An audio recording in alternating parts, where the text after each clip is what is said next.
അവിടെ കുട്ടറെ കോൺഗ്രസ് കൊണ്ട് തന്നെ ഞങ്ങളുടെ വീട്ടുകാർ ഇപ്പൊ ഞങ്ങളുടെ കുടുംബം മൊത്തം പോയി.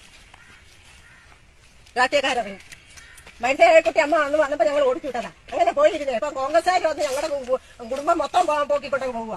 വേറെ എവിടെ എല്ലാം സർവേ നടക്കുന്നു. ഇല്ല ഇവർക്കൊന്നും അറിയാതിരിക്കുകയാണ്. ഇപ്പൊ എന്തൊക്കെ ഇങ്ങനെ വരുന്നത്?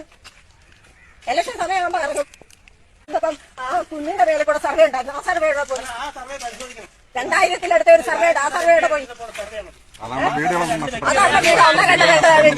ആ സർവേയുടെ പോയി. അന്ന് സാക്ഷനായ സർവേ അത്. ഇത് മനഃപൂർവ്വം ഉണ്ടമ്പളകാല കുടുംബം നശിപ്പിക്കാൻ കൊണ്ടുവന്ന സർവേ. അത് പരിശോധിക്കണം. കോൺഗ്രസ് കൊണ്ടുവന്നിട്ട് ഞങ്ങളുടെ കുടുംബം നശിച്ചല്ലാണ്ടായിട്ടില്ല. അത് വീട് പോകത്തില്ല. അത് ഞങ്ങളെ കുടുംബം പോകാൻ അത് പോയിന്റ് ചെയ്തുകൊണ്ടാണ് ഈ പ്ലാൻ വന്നിരിക്കുന്നത്. എത്ര അങ്ങോട്ട് ഇഷ്ടംപോലെ സ്ഥലമാണ്. അങ്ങോട്ട് പോകുന്നില്ല. വീട് അപ്പുറത്തെ വീട് വെച്ചിട്ട് 2 വർഷമായി ആൾ പയ്യൻ വെച്ചിട്ട് ആ വീട് മൊത്തം പോവുക. ആ സമയം ആരും എടുക്കാത്തതാ. ഒരു ബെഡ്റൂമിന്റെ ഇങ്ങനെ 1 മീറ്റർ 2 മീറ്റർ വ്യത്യാസം.